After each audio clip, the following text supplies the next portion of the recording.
Hola, buenas tardes. Hoy vamos a dar la sexta parte o la sexta clase que se trata sobre las vías de administración de los medicamentos. Con esta charla vamos a terminar de cerrar esta primera parte que tenía que ver con todo lo que son los conceptos. Después de esto viene el parcial sobre todos estos temas que vimos y después ya vamos a encarar de otra manera, digamos, porque no es tanto el concepto, sino más es descripción, porque vamos a ver todo lo que son los aparatos digestivos, respiratorios, ¿sí? Todas las patologías y la medicación que se usa. O sea que hasta ahora es algo que por ahí cuesta un poquito más, pero después van a empezar a ver dónde se aplica todos estos conceptos que ustedes fueron aprendiendo hasta ahora. Vamos ahí, a ver que no veo arriba, tengo que... Ahí está. Bueno, un medicamento, dice, es una sustancia química que tiene como finalidad prevenir, diagnosticar, aliviar o curar, recuerden que curar era en determinados casos, enfermedades. Esto parte de las definiciones que ya vimos. ¿Qué característica tenía? Tenía un principio activo, que era una droga, más unas sustancias que se le agregaba para poder darle alguna forma determinada, estabilizarle, darle un sabor, ¿sí? Prepararle para que resista el ácido del estómago. Todo eso son los excipientes que yo le voy a agregar. ¿Por qué son excipientes? Porque no me van a dar una función, no me van a dar un efecto, digamos, en el organismo. Entonces, ese principio activo es la sustancia responsable de esa acción farmacológica. Y los excipientes o sustancias inactivas, todo lo que yo le agregué, son esas sustancias que se le añaden al principio activo para facilitar esa elaboración. Vimos en la clase pasada en lo que es formas farmacéuticas, que a veces son muy pequeñitos, a veces tienen un sabor amargo, a veces no son estables. Entonces, para solucionar todos esos problemas son las cosas que le voy agregando. Hoy vamos a ver vías de administración y también hay determinadas modificaciones que se le hace a la droga para poder utilizar por distintas vías. Por ejemplo, ustedes conocen el ibuprofeno jarabe, conocen el ibuprofeno comprimido. A ver, por ejemplo, dipirona, ¿sí? La novalgina ustedes conocen jarabe, en comprimido, conocen en inyectable. El diclofenac hay inyectable, hay comprimidos. Entonces, esa variedad que me va dando es para permitir que más personas puedan acceder. ¿Por qué? Porque si solo tuviera comprimidos, aquellos que tuvieran problema de tragar un comprimido no lo podrían utilizar esa droga. Así que esas vías de administración también van a estar relacionadas con todo lo que tenga que ver con la forma farmacéutica del medicamento. Bueno, entonces esa forma farmacéutica habíamos visto que era la disposición que adopta ese principio activo y los excipientes para formar ese medicamento. Es un medicamento al que yo le doy una forma determinada. Habíamos visto que podían ser en general sólidas, semisólidas, líquidas, habíamos visto aerosoles también y habíamos visto los parches transdérmicos. Pero en general, digamos, lo van a manejar siempre como sólidas, semisólidas y líquidas. En las sólidas habíamos visto como comprimido, las cápsulas, la goma de mascar, los granulados, los polvos, los supositorios, los óvulos, los parches y todo, y más que por ahí no está en esta filmina. Y la semisólida habíamos visto las pomadas, las cremas, los geles, los ungüentos, que se diferenciaba sobre todo por la consistencia que tenían, ¿sí? Era la forma de clasificarlo. Las líquidas, emulsiones, soluciones, gotas, inyectables, colirios, aerosoles, jarabes, también van a formar, digamos, distintas maneras de poder presentar un producto. Esto, digamos, tiene que ver con la clase pasada. Ahora, para administrar ese medicamento en cualquiera de las formas, vamos a suponer que hay 5 correctos. Ustedes pueden buscar así en internet 5 correctos, pueden encontrar también como 10 correctos de la administración de medicamentos, que es un poco más amplio. Vamos con lo básico, con los 5. Primero, el paciente correcto. Aunque esto parece lógico, muchas veces no lo es. ¿Y por qué? Porque la gente autoconsume medicamentos. Entonces, lo que le hizo bien a mi vecina no necesariamente me va a hacer bien a mí, ¿sí? Lo que le hizo bien a mi hermana no necesariamente me va a hacer bien a mí. Entonces, una droga no siempre se aplica a todas las personas por igual.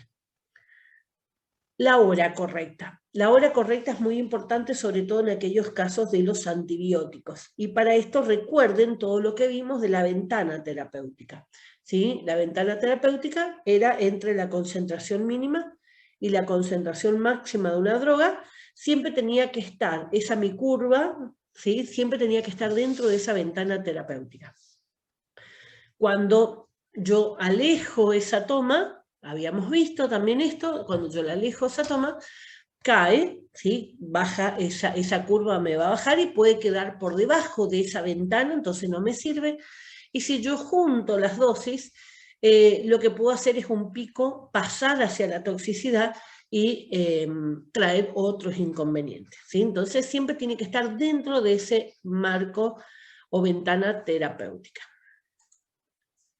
Bueno, una vez que tenemos esto, también tenemos que tener el medicamento correcto. ¿Por qué? Porque no todos van a poder tolerar el mismo medicamento. Hay personas que es alérgica a la penicilina, alérgica al diclofenac, alérgica a la dipirona, ¿sí? Que son las más comunes de alergia, pero puede haber alergia de cualquier cosa. Hay los pacientes celíacos, muchos de los medicamentos no lo pueden utilizar, de hecho hay un listado de medicamentos celíacos que están sin el TAC, ¿sí? Entonces no todos los medicamentos pueden servirle por más que sea esa medicación la correcta. Después vamos a la dosis correcta. La dosis correcta es otro de los temas que tiene que ver mucho con el autocuidado, ¿sí? La gente suele tomar doble, o suele tomar la mitad, o suele tomar lo que considera que necesite, ¿sí? Pero lo que uno considera que necesite y lo que necesita realmente y está indicado por el médico, a veces no es lo mismo. Así que esas dosis yo me encontré, mira, mi papá, por ejemplo, él tomaba doble los medicamentos porque decía, hacía corto el tratamiento. O sea, no es así, ¿sí? Así que esto lo único que les pone al duplicar las dosis siempre va a ser a la toxicidad. Y por último, de estos 5 correctos, puedo tener el paciente, saber bien los horarios, saber el medicamento, saber la dosis que ese paciente necesita. No es lo mismo un paciente adulto que un niño, no es lo mismo una persona con insuficiencia renal o con problemas hepáticos que un adulto sano. No es lo mismo una persona desnutrida que una persona sana. Entonces va a ser distinta, digamos, esas dosis, hay que adecuar esas dosis a todos esos casos. Pero también va a ser importante que yo elija la vía de administración que sea correcta, ¿sí? Por ejemplo, obligarle a tomar un medicamento a una persona que no puede tragar no va a servir de nada porque no lo puede tragar, ¿sí? Así que lo más común que ocurra es que o vomite o que escupa, ¿sí? Bueno, miles de situaciones que se pueden dar, a lo mejor ustedes están en alguna de esas situaciones, no toleran los inyectables, ¿sí? Hay mucha gente que le tiene terror a los inyectables, es capaz de morirse de dolor y no ir a aplicarse un inyectable. Hay gente, como le decía, que tiene dificultad para tragar y es imposible. Y así miles de situaciones también se pueden ir dando. Entonces, cuando yo consigo encontrar estas 5 situaciones cubiertas, estas 5 situaciones correctas, ahí es donde se va a dar una buena administración de ese medicamento. Vamos a ver las vías de administración, y esto lo vamos a ver después muchas veces, o sea que le tiene que quedar claro. Cuando hablamos de vía de administración enteral, está refiriéndose a lo que es el tubo digestivo, ¿sí? El tubo digestivo se llama así porque comienza en la boca y se va a ir dando distintos órganos enganchados uno con el otro hasta terminar en el ano. Entonces un tubo, ¿sí? Va a estar la boca, la faringe, el esófago, el estómago, el intestino delgado, el intestino grueso, el recto y el ano. O sea, va a ser siempre un tubo continuo. Eso se llama enteral porque es intestino delgado, ¿sí? Entonces, las vías que van a ser a través de ese tubo se van a llamar enterales. Ahí tenemos la oral, o sea, tomar un jarabe o tragar un comprimido, la sublingual, que es colocar debajo de la lengua, y la rectal, que es a través de los supositorios. Toda esa vía va a ser denominada enteral. Paraenteral, ¿qué significa paralelo? O sea, lo que no es enteral. Y ahí vamos a encontrar todas las otras, ¿sí? En esas vamos a tener la intradérmica dentro de la piel, subcutánea debajo de la piel, intramuscular adentro del músculo. O sea, siempre lean las palabras que dice intra, adentro, sub, debajo, intra, otra vez, adentro del músculo, endovenoso, adentro de la vena, ¿sí? Intracardíaca, adentro del corazón, intrarraquídea. La raquidia, que ahora les voy a mostrar imágenes y demás, es la que tiene que ver con la inyección que se les da a la embarazada para la cesárea, ¿sí? Que se da en la columna, y también en muchos casos de operaciones en los que yo no quiero que el paciente se duerma, lo único que quiero es que pierda la sensibilidad de la mitad del cuerpo, ¿sí? Entonces del pecho más o menos hacia abajo no va a sentir nada y puede soportar una operación tranquilamente. Y la intraarticular adentro de una articulación. Esto normalmente lo usan mucho los deportistas, así que se colocan, mejor dicho, le colocan los médicos anestesias dentro de esa articulación que está, supónganse, inflamada o dolorida. Perdón con esto. Ahora vamos a ir viendo ejemplos de todo. Bueno, esa absorción de medicamentos, recuerden los procesos LAME. Primero se tenía que administrar, ¿sí? Liberar primero, después se daba la absorción, ¿sí? Bueno, esa absorción del medicamento. Vamos a tener una clasificación de vías mediáticas o vías inmediatas. Vamos a las mediáticas o indirectas. La idea de la absorción es que pasen a sangre. O sea que las que van directamente a sangre van a ser directas o parenterales, ¿sí? No tuvieron que pasar por ningún otro lugar. Y en cambio, las vías mediáticas, ¿sí? Las vías mediáticas van a ser consideradas indirectas. ¿Por qué? Porque tienen que atravesar órganos, ¿sí? Con los pasajes que vimos de membrana. Bueno, fíjense en la vía enteral, vamos a la izquierda de la pantalla. Tenemos la vía oral, que se abrevia BO, tenemos la vía bucal y sublingual, es cuando yo no trago el medicamento, sino que queda en la boca, por ejemplo, en los colutorios, por ejemplo, si yo tengo alguna lesión en la boca y estoy usando algún tipo de antiséptico para la boca. Sublingual, debajo de la lengua, en ningún momento se traga, ¿sí? La idea de la medicación sublingual es para emergencia. En esta zona de la lengua hay muchos vasos, hay muchas venas y arterias, entonces eso facilita la absorción. Lo que sí que una vez que se detecta, que el cuerpo detecta que hay algo debajo de la lengua, va a empezar a salivar, ¿sí? Y la idea del sublingual es no tragar, es dejar ese medicamento ahí debajo de la lengua lo más posible. Entonces esa es una de por ahí las dificultades que tiene. Pero se usa mucho en emergencias cardíacas. La vía rectal, vía ano, ¿sí? Y la vía gastroentérica. ¿Qué es gastroentérica? Directamente colocado al estómago o al intestino. ¿Cuándo se ocupa esto? Cuando tienen colocados sondas, por ejemplo, ¿sí? Cuando hay, supónganse, algún tipo de cáncer, algún tipo de problemas que obstaculiza todo lo que sea la garganta, el cuello, ¿sí? Toda esa zona está afectada, directamente colocan una sonda que va a ir directo al estómago o puede ir incluso directo al intestino. Eso es la famosa alimentación nasogástrica, por ejemplo, ¿sí? Bueno, la vía tópica también está dentro de esto. ¿Por qué? Porque tiene que atravesar el tejido de la piel. En el anterior, en la vía enteral, tiene que atravesar los órganos de todo el aparato digestivo. En este caso va a atravesar la vía tópica. Ahí tenemos, por ejemplo, la cutánea es piel, ¿sí? Sobre la piel. La conjuntiva es del ojo, ¿sí? Entonces cuando yo me coloco unas gotitas para el ojo, a través de la conjuntiva va a entrar. La nasal, cuando yo coloco algún medicamento dentro de la nariz, por ejemplo, los descongestivos. La ótica, cuando coloco gotas en el oído, ¿sí? La inhalatoria, cuando respiro, por ejemplo, los pacientes asmáticos, cuando aspiramos, ¿sí? Y esa medicación va directamente al pulmón. Y la geniturinaria, cuando se utiliza algún tipo de medicamentos en la parte genital, ¿sí? O sea, en lo que sea vagina, especialmente, ¿sí? O la parte urinaria.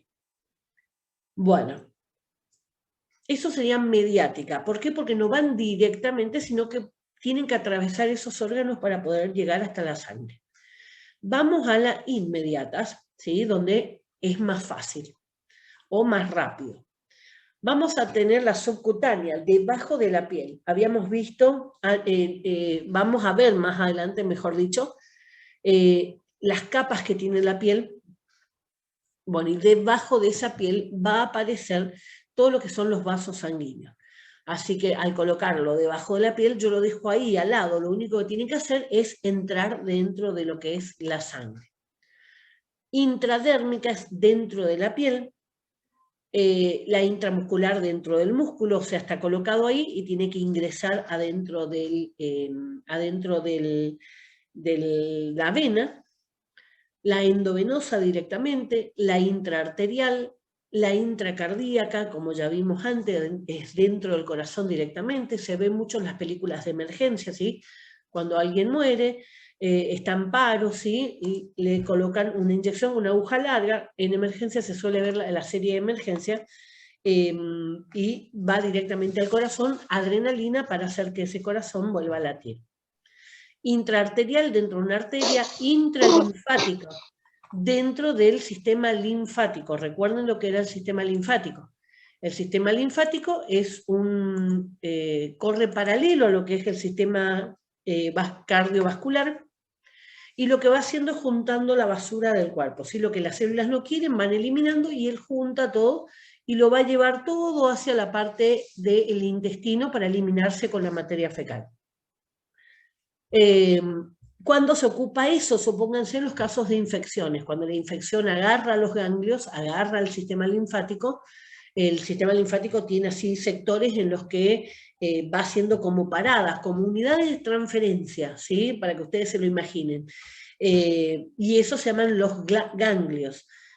Por eso cuando, por ejemplo, tenemos una infección, se inflaman los ganglios de la garganta, los ganglios de las axilas o los ganglios de las ingles, ¿sí? Esos son los lugares donde normalmente se inflaman y queda duro y duele, porque están algún virus, alguna bacteria dentro del sistema linfático y entonces reacciona de esa manera. Bueno, intraósea dentro de los huesos directamente, la intraarticular dentro de la articulación y la intrapleural es adentro de la cubierta que tiene el pulmón. La pleura es una cubierta que cubre los dos pulmones y justamente entre el pulmón y esa pleura suele juntarse el líquido. ¿Sí? Entonces eso es lo que hay que sacar rápidamente, ese líquido, y también lo pueden ver mucho en películas, que le perforan directamente y le hacen salir, incluso se puede juntar a veces gas en ese lugar. ¿Y qué hace eso? ¿Qué hace que se junte líquido, que se junte gas en ese lugar? Aplasta el pulmón, no deja que el pulmón pueda expandirse y pueda incorporar aire. Por eso nos vamos ahogando, ¿sí? Bueno, esas son las vías de administración por ahí más comunes o más que van a encontrar en cualquier literatura.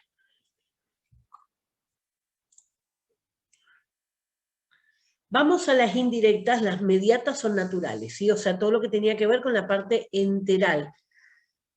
El fármaco se absorbe a través de la piel o de las mucosas para ingresar en el organismo. Algunas van a llegar a la sangre, se distribuyen a todo el cuerpo, y otras ejercen su acción de forma local o superficial, a lo que se le llama el efecto tópico.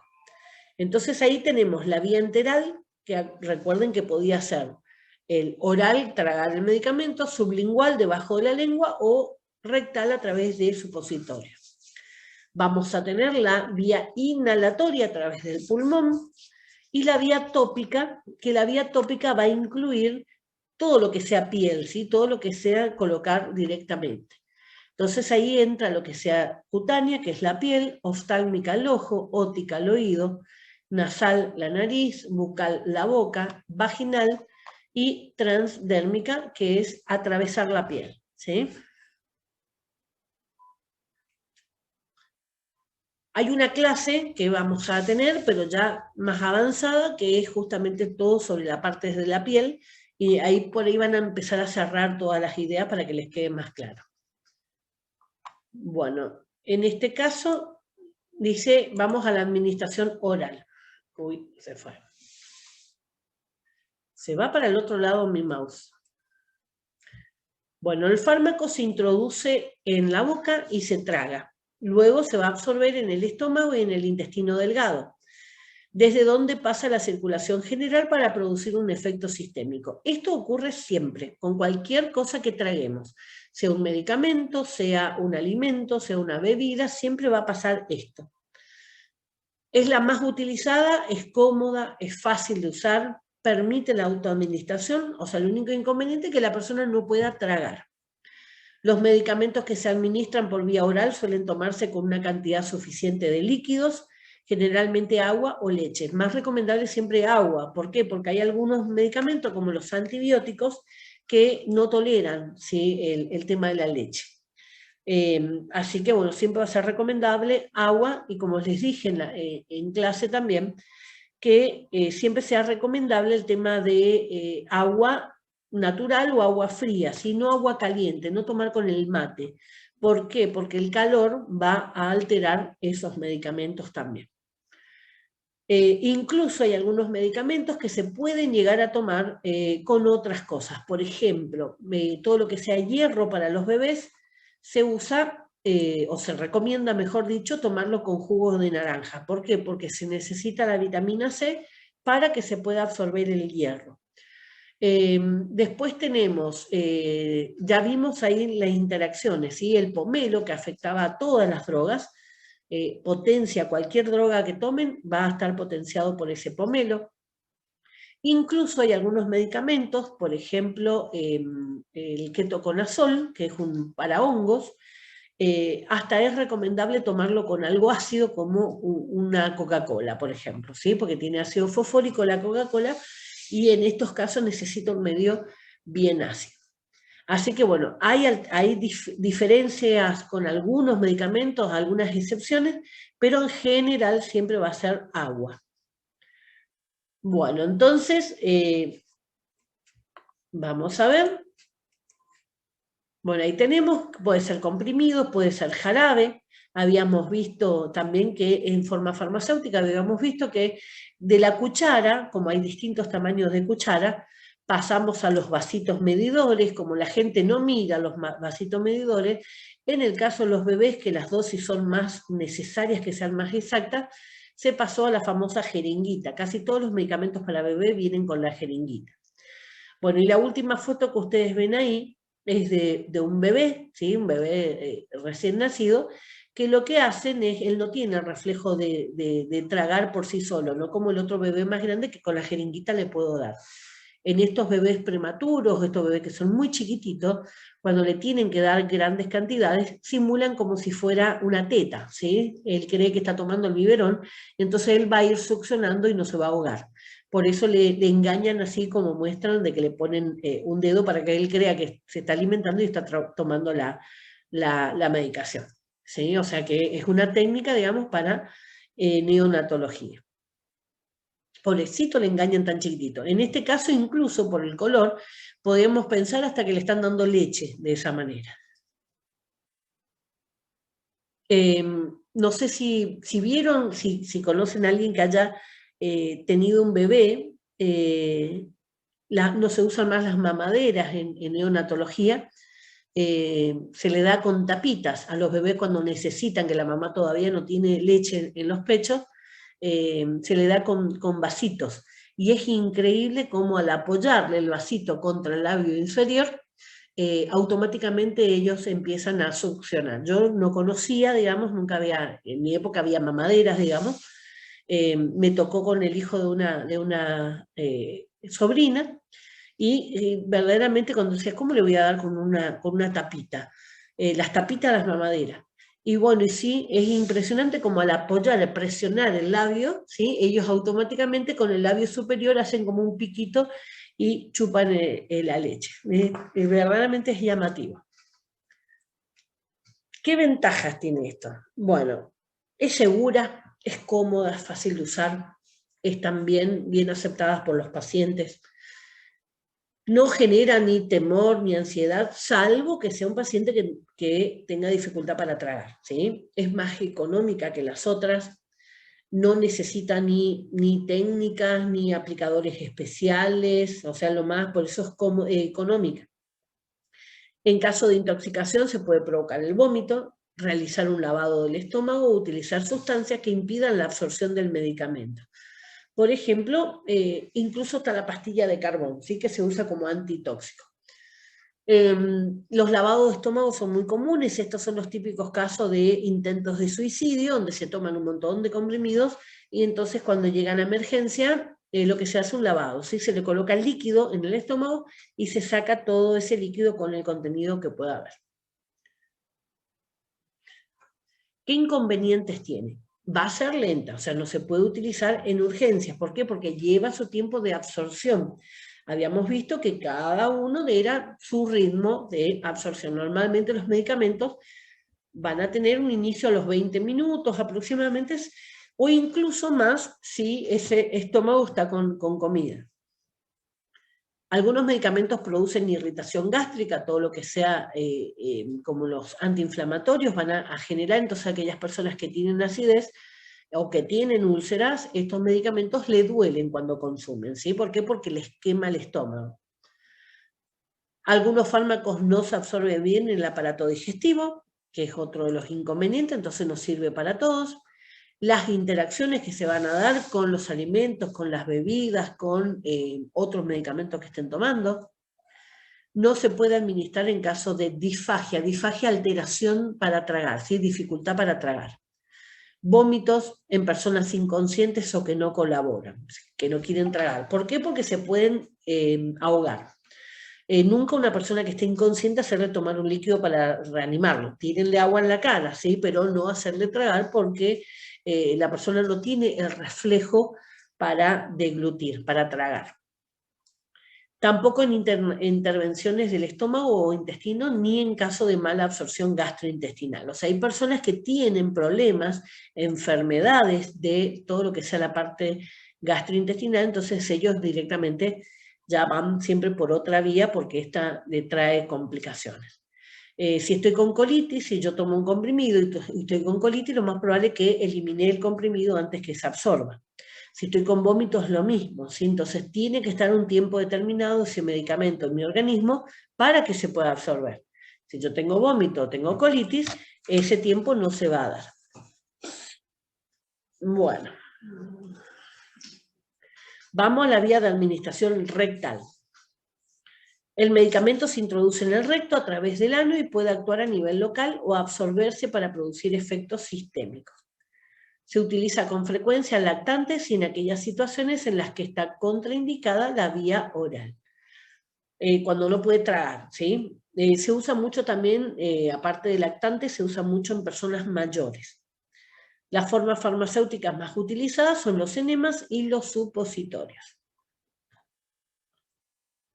¿Qué ventaja tiene? No es dolorosa, la absorción va a ser más rápida que en la vía oral. ¿Por qué? Porque ya directamente se absorbe y va a sangre, no tiene que pasar del estómago al intestino y demás, ya está en el intestino. Las preparaciones como están hechas ya están disueltas, así que no es que se tiene que desarmar un comprimido, por eso es más rápida.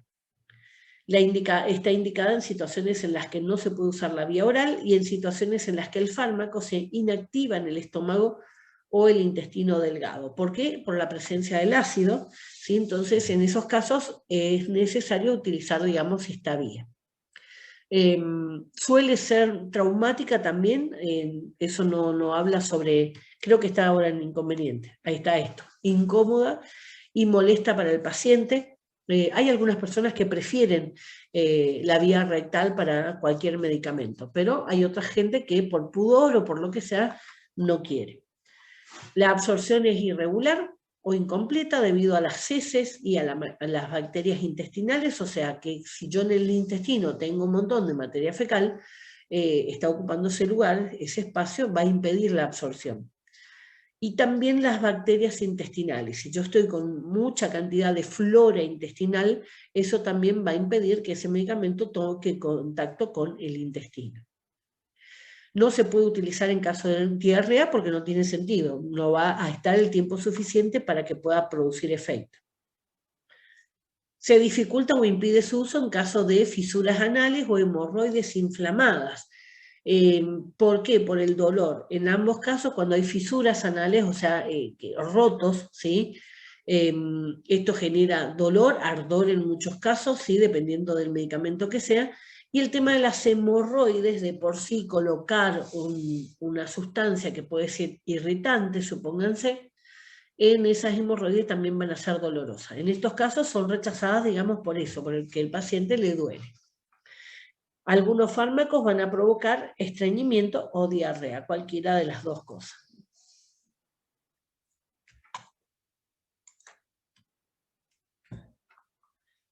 ¿Qué técnicas de administración? Esto lo habíamos visto, ¿sí? Habíamos visto dibujitos en la parte de forma farmacéutica. Colocar al paciente acostado sobre el lado izquierdo para facilitar la retención debido a la posición del recto, o sea, el lado izquierdo me acuesto de costado. La pierna de arriba, ligeramente doblada hacia adelante. Extraer el supositorio del envase y lubricar. ¿Qué es lubricar? Mojar. ¿Para qué? Para que ingrese, porque el recto no tiene humedad, no es como la vagina, ¿sí? Entonces necesita humectarse. Separar las nalgas e introducir el supositorio a través del esfínter anal hasta que penetre completamente. Habíamos visto dibujitos, ¿sí? De cómo era el supositorio y demás, y cómo se colocaba el supositorio. El supositorio debe introducirse por el extremo plano, de forma que cuando el ano se contrae, se impulsa hacia el interior. Si eso habíamos visto, que siempre decíamos, lo lógico es que la parte plana sea para empujar. No, es al revés. ¿Sí? La parte plana ingresa primero, porque después el esfínter anal lo que hace es cerrarse y apretar. Entonces en la parte puntiaguda del supositorio, al apretarse, eso va a permitir que ingrese hacia el interior. Recuerden que todo lo que sea el recto tiene musculatura, entonces lo que ustedes colocan ahí, la musculatura lo va a empujar hacia adentro. Apretar las nalgas hasta que desaparezca la sensación de defecación y mantener la posición durante unos minutos. En caso de lactantes y menores, para evitar la expulsión, la técnica debe realizarla un adulto porque su reflejo va a ser empujar, ¿sí? Sacárselo. Bueno, ahí está el dibujito. Ahí ustedes ven, lavarse bien las manos primero, todo, la colocación de costado del lado izquierdo, la pierna superior flexionada, y ahí es como voy a colocar el supositorio. Por eso es fácil de colocarse, en esta posición es fácil de autocolocarse el supositorio. Bueno, ahí abajo le puse el modo incorrecto y cómo se coloca el modo correcto. Pues o sea que lo lógico, ¿sí? Siempre el supositorio tiene una parte aplanada y una parte ovoidea, ¿sí? Ovalada. En este caso es al revés, se empuja por el lado ovalado. Bueno. Vamos a la vía de administración sublingual. El medicamento se deposita debajo de la lengua, donde se disuelve y se absorbe, pasando directamente a la circulación sistémica y evitando el paso hepático. O sea, ¿qué es lo que se permite con esto? Que aquellas drogas que al pasar por el hígado sufren mucha metabolización, o sea, que se eliminan en su mayoría, al hacerlo de esta manera por la sublingual va a pasar a sangre directamente. Entonces, se evita esa pérdida de la droga. Por eso también se pueden utilizar pequeñas cantidades, porque lo poco que se absorbe ya va a ser suficiente. Los efectos del fármaco aparecen con rapidez debido a que la zona sublingual es una zona muy vascularizada, o sea, hay muchas venas y arterias, y el fármaco se absorbe a una gran velocidad. Lo que le decía, ahí está, fíjense, se puede colocar comprimido, se pueden colocar gotitas debajo. Lo que sí, antes de colocar, tengo que tragar la saliva, tratar de sacarme toda la saliva de la boca, para que mi boca aguante más tiempo. Va a ser automático, ustedes van a colocar algo y las glándulas van a empezar a fabricar saliva, ¿sí? ¿Por qué? Porque es un reflejo también. Así que le tengo que dar tiempo como para poder aguantar lo máximo posible. Es fácil, permite la autoadministración, va a ser una absorción rápida, es útil en emergencia, sobre todo lo que tenga que ver con la parte cardíaca, pero hay inconvenientes. Pocos fármacos se van a poder administrar de esta manera, es poca la superficie de absorción porque solo hay ese espacio debajo de la lengua, se absorbe en pequeñas cantidades por eso, porque es muy poco el espacio, puede provocar irritación de la mucosa, ¿sí? Dependiendo qué tipo de droga sea, y puede aumentar la salivación y la deglución del fármaco, lo cual lleva a una pérdida de la eficacia, ¿sí? O sea, cuanto más saliva yo fabrique, voy a tragar y lo que tragué se perdió, ¿sí? Porque al pasar por el estómago se perdió la droga. O sea, la idea es dejarle el tiempo más largo posible debajo de la lengua.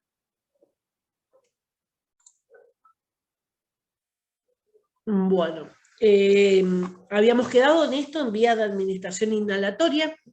El medicamento se administra a través de la nariz o de la boca y alcanza las vías respiratorias. A través de la nariz va a alcanzar las vías respiratorias altas y a través de la boca una mayor cantidad de fármaco alcanzará los pulmones. ¿Por qué se da esto? Por el volumen de aire que puedo respirar. ¿Sí? A través de la nariz es poco el caudal de aire que puedo respirar, entonces va a llegar a más corto trayecto. En cambio, a través de la boca voy a aspirar más grande el volumen y puede llegar con ese impulso hasta el pulmón. Bueno, los fármacos administrados por vías inhalatorias pueden ejercer una acción local sobre la mucosa respiratoria o absorberse hacia la circulación. Cuando yo quiero un efecto, por ejemplo, desinflamar, va a ser ese efecto local. Cuando lo que yo quiero es que vaya a la circulación, sí, va a ser un efecto más sistémico. No veo, ahí está. Se utiliza principalmente para las enfermedades respiratorias, asma, bronquitis, y para la administración de fármacos anestésicos. ¿Sí? Muchos de los anestésicos son justamente por la vía inhalatoria. Le hacen respirar y va a generar, digamos, que el paciente se duerma. Los dispositivos utilizados son los inhaladores y los nebulizadores. Ya habíamos visto algo de eso en la clase de formas farmacéuticas. Es muy importante que el paciente sepa cómo manejar ese inhalador. Se puede administrar con cámaras espaciadoras para facilitar su uso o mezclado con oxígeno mediante una mascarilla con nebulizador. ¿Qué quiere decir esto? Ustedes conocen el PAF, que es digamos, la forma más habitual de suministrar medicamentos para el asma o la bronquitis. Para hacer eso, digamos, hay que tener una cierta coordinación entre accionar y a generar la corriente de aire para que lleve esa droga hasta el pulmón, porque si no, si yo acciono y después respiro, me queda en la boca, ¿sí? Entonces va a necesitar una cierta coordinación que a veces los niños no tienen y a veces los abuelos ya tampoco tienen. Así que muchas veces ellos van a usar las aerocámaras justamente que soluciona este problema. Yo acciono en esa aerocámara y ahí queda ese vapor, va a quedar ese vapor o nube, va a quedar en ese lugar hasta que yo aspiro. Bueno, ahí ustedes ven el inhalador y ven, digamos, la nebulización. La nebulización normalmente se utiliza con los bebecitos más chiquititos, que les cuesta más, digamos, todo lo que sea esta parte respiratoria. Ahora que estamos en época de gripe y demás, se ve mucho. Bueno, y después abajo ustedes van a ver, este es un dispensador de polvo, ¿sí? El que está arriba es con gas, y el de abajo es sin gas, y se basa en digamos, en una tracción motora. ¿Qué quiere decir esto? La fuerza la voy a colocar yo al chupar el medicamento, ¿sí? Se carga el medicamento, tiene esa rosca roja abajo. Yo tengo el dispositivo acá. Esa rosca roja lo mostré en la clase pasada. Se carga la droga, y una vez que está cargada la droga, siempre va a ser la misma cantidad de droga que se carga, voy a chupar por el aparato, ¿sí? Entonces ese polvo va a ir directamente al pulmón. A mí me sirvió más, ¿por qué? Porque me daba alergia el aerosol, ¿sí? El gas que tenía el PAF. Muchos años usé el PAF, pero llegó un momento en que me generaba continuamente bronquitis. Y bueno, probamos el polvo y me dio mejor resultado porque el gas era lo que me generaba la alergia. Así que bueno, se pueden ir dando muchos casos en eso. ¿Qué ventajas tiene? Rapidez de efectos locales y sistémicos. Aquellos pacientes de asma en cuestión de segundos empiezan a poder respirar mejor, y a veces cuando se utilizan corticoides y demás, también el efecto es grande. ¿Por qué? Porque el pulmón es grande, entonces es mucho el espacio para la absorción. El área de absorción es amplia y vascularizada. Creo que les dije a ustedes que si yo tomo cada una de las bolsitas, porque el pulmón son bolsitas de aire, que justamente ahí es donde ingresa el aire de afuera y se va cambiando el dióxido de carbono por el oxígeno. Si yo coloco cada una de esas bolsitas una al lado de la otra, vamos a poder llenar una cancha de tenis. Así de grande es el pulmón, ¿sí? Entonces, lo que yo absorbo por el pulmón es amplio, es mucho. Se pueden administrar dosis pequeñas, no es lo mismo como los medicamentos antes se tenía que utilizar, que eran justamente dosis grandes porque se perdía mucho en la parte digestiva. Entonces, para tomar un broncodilatador tenía que tomar grandes cantidades de droga para que pase por el intestino, por el hígado, ¿sí? Y llegue hasta el pulmón y pueda ejercer la acción. Aparte de más tiempo, ¿sí? Bueno, esto va a permitir también la autoadministración. El inconveniente que tiene: no es posible administrar dosis exactas. ¿Por qué? Porque va a depender de cuánto llegó al pulmón. Si yo hago correctamente la colocación, va a llegar, digamos, un gran porcentaje, pero tampoco puedo asegurarlo. En la nebulización también es lo mismo. ¿Por qué? Porque el bebé se corre, se le pone por un lado, para el otro, y eso todo va a ir variando. Los efectos son de escasa duración. Una vez que se ventile otra vez el pulmón, va a perder toda esa droga que está ahí. La necesidad de aparatos: en el caso de un nebulizador, necesito el aparato nebulizador. En el caso de los PAF, voy a necesitar incluso a veces la aerocámara. La irritación de la mucosa respiratoria, dependiendo de qué tipo de producto estoy utilizando.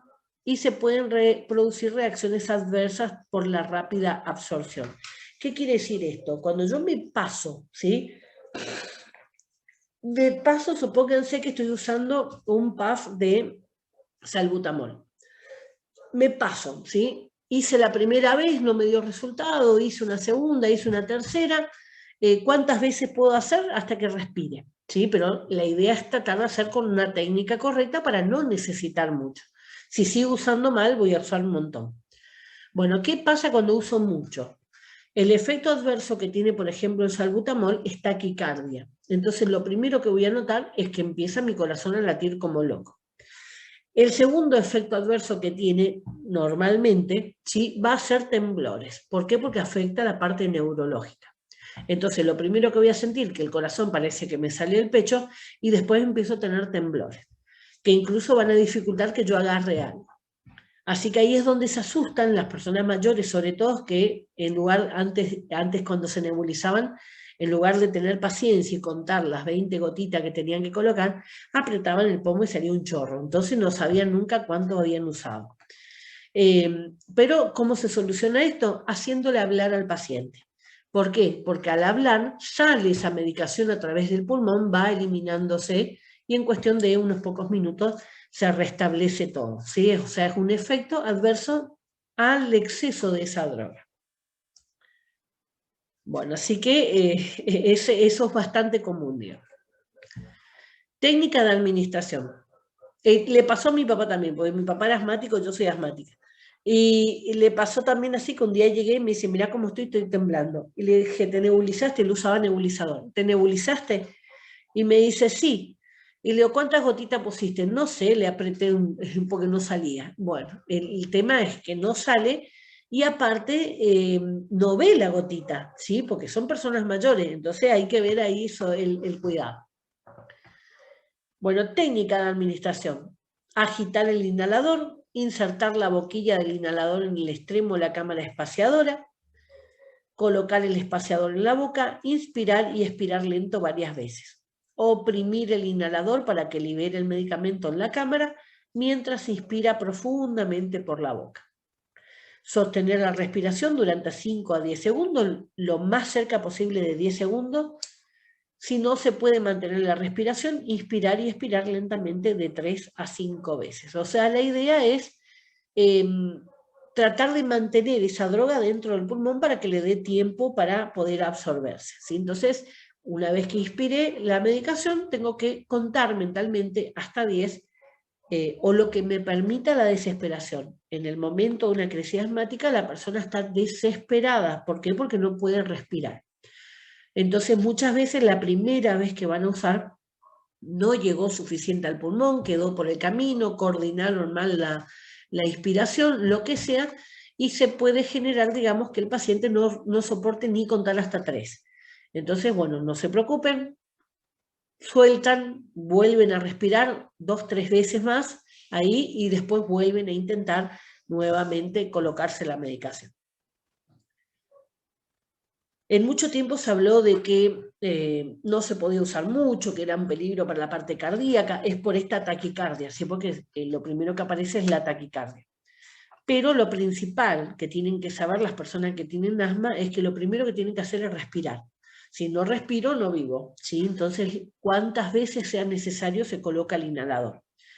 Después vemos los efectos adversos, vemos la taquicardia, vemos el temblor, vemos las otras cosas. Una mujer embarazada que es asmática tiene que usar el inhalador. ¿Cuántas veces? Las veces que sean necesarias. Si ella no respira el bebé tampoco, ¿sí? Entonces me ha pasado de llegar a la farmacia una criatura con una crisis asmática terrible y la mamá no le quería poner una segunda vez el PAF porque ya había ocupado una vez. Bueno, es una locura tener una criatura que no puede respirar y obviamente se empieza a desesperar.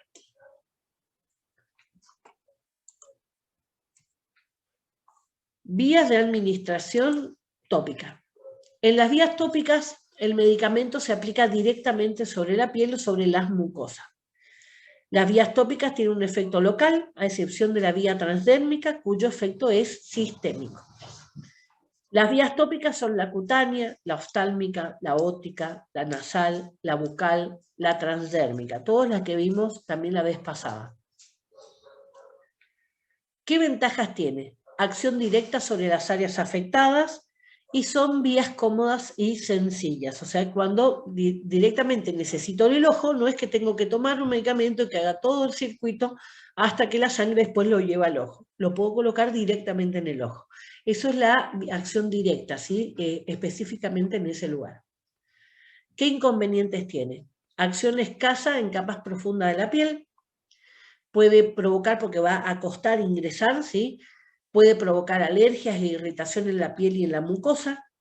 Ciertos fármacos para uso local se absorben y alcanzan la circulación sistémica. O sea, por ejemplo, corticoides usados en la piel van a ser absorbidos también, ¿sí? Los corticoides pasan la piel, se absorben y esos corticoides se almacenan, ¿sí? Se van quedando acumulados. Eso mucho cuidado, sobre todo con los bebés que usan cremas que tienen corticoides, porque les colocan la crema y después le colocan el pañal y hace como un efecto invernadero, se absorbe ese corticoide. Así que tengan en cuenta eso. Dentro de esta categoría va a haber varias, ¿sí? Que tienen que ver todo con piel o mucosa. Vamos a la cutánea o dermatológica. El medicamento se aplica sobre la piel para conseguir un efecto local sobre la epidermis y sobre los tejidos próximos por penetración. Bueno, ¿qué es la epidermis? Perdón.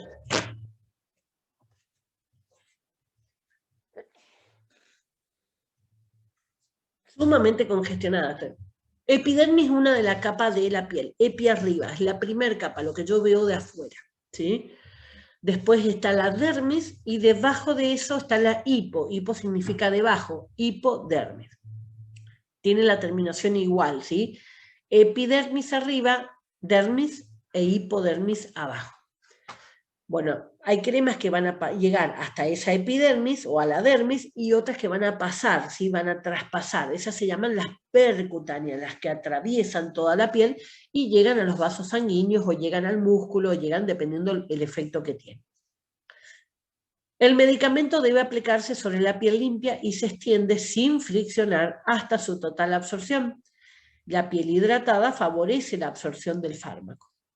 O sea, ¿qué quiere decir? Una piel que está seca va a tener más dificultades de esa crema de poder atravesarla. Por eso una piel que esté sana, que esté hidratada, siempre va a ser mucho más fácil. No se produce el efecto sistémico debido a que las dosis del fármaco son pequeñas y la absorción es baja e irregular. No tenemos forma de medir cuánto se va a absorber, ¿sí? Porque todas las pieles son distintas. Se utiliza para proteger la piel y tratar enfermedades dermatológicas, problemas musculares o articulares y problemas circulatorios. Esas son las, por ejemplo, los problemas musculares, por ejemplo, cuando se masajean con una crema de diclofenac para el dolor. Lo mismo las articulaciones.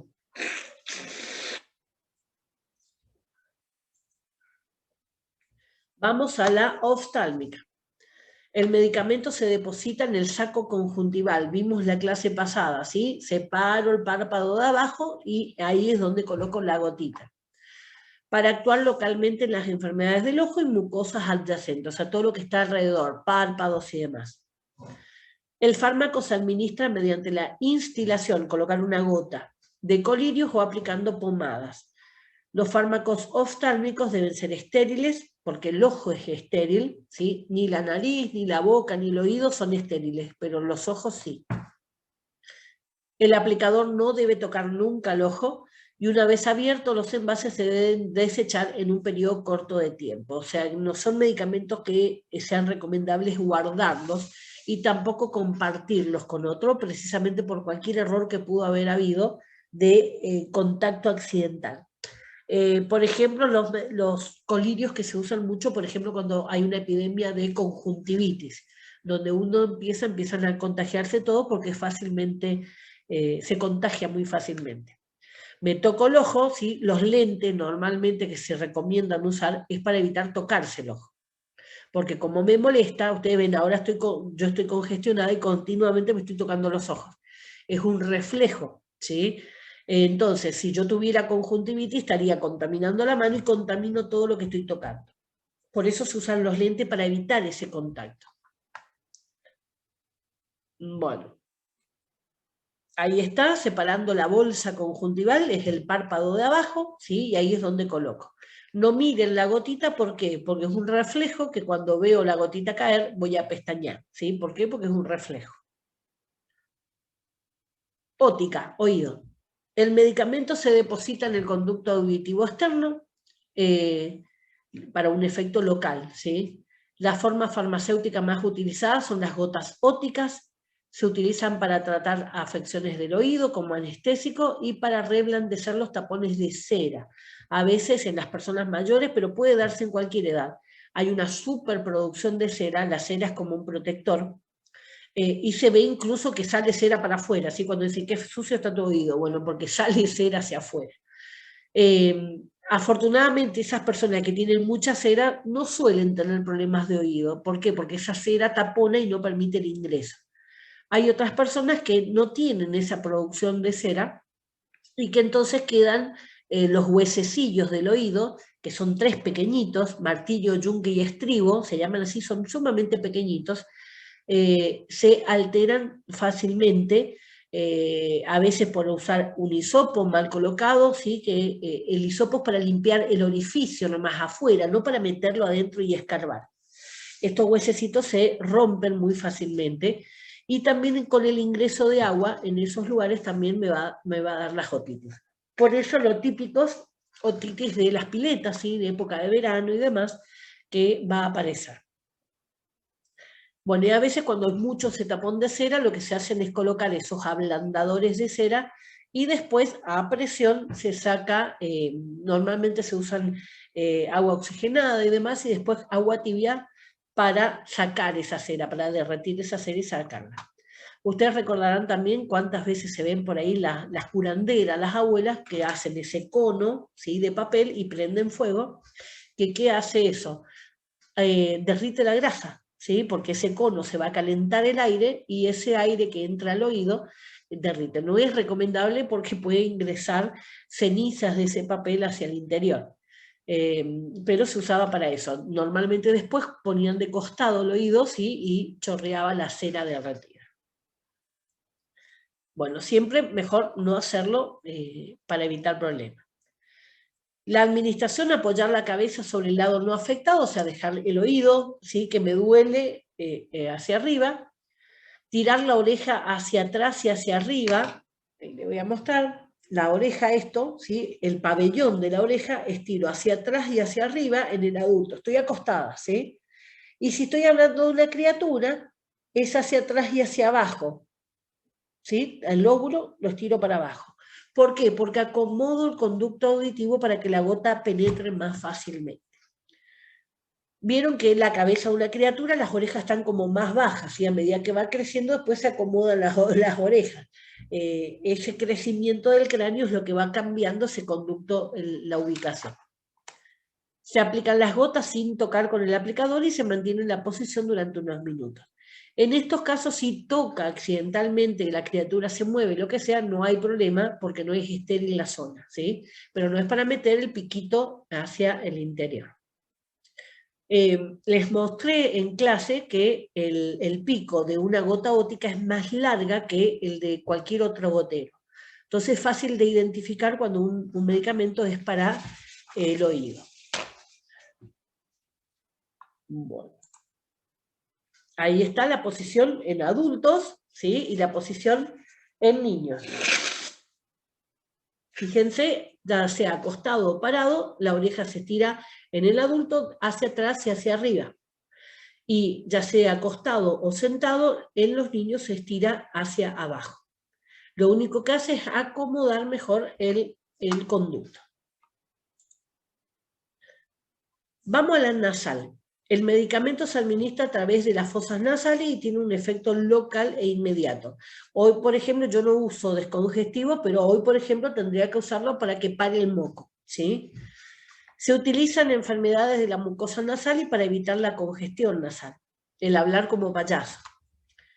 La forma más frecuente de aplicación es mediante instilación de gotas nasales con la cabeza en hiperextensión. ¿Qué es hiperextensión? Tirada hacia atrás. O por inspiración de aerosoles.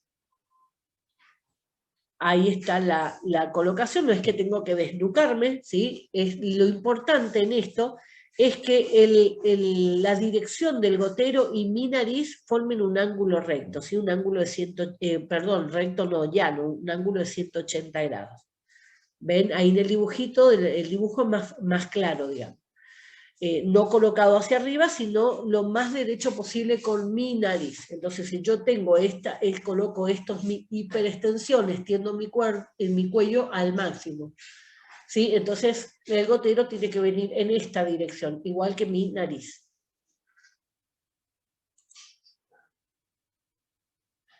Se tapa el otro orificio de la nariz para que al chupar el aire, ¿sí? Vaya por el lado que estoy colocando la gota.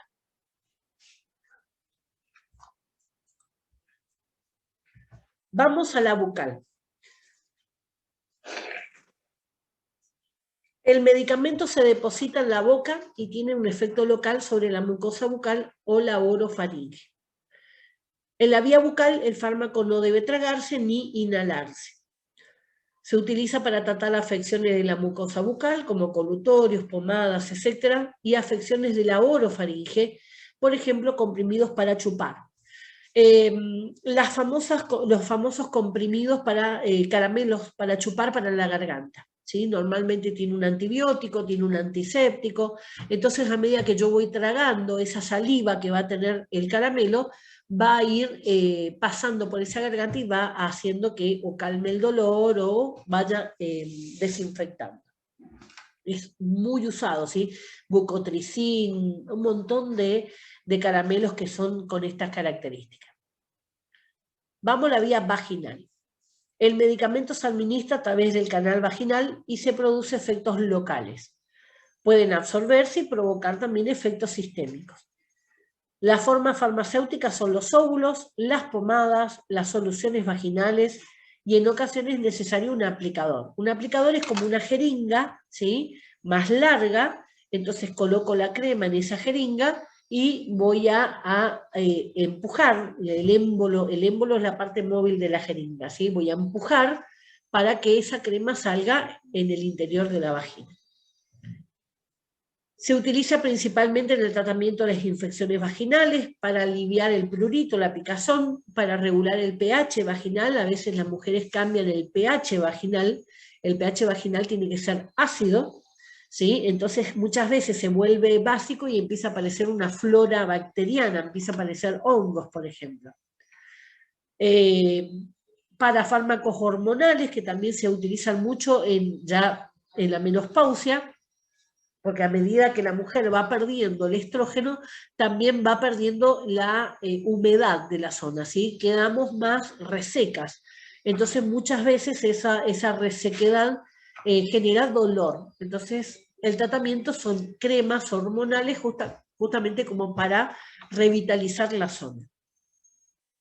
Y de anticonceptivos también. Por ejemplo, ahí se colocan los ahora nuevos anillos, ¿sí? Los anillos tienen una concentración de hormonas que se coloca en el fondo de la vagina, ese anillo, y ese anillo va a ir largando pequeñas concentraciones de hormonas todos los días durante el tiempo que está colocado.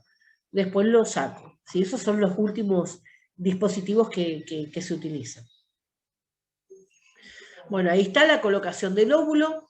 Normalmente es igual que la colocación de cualquier tampón, ¿sí?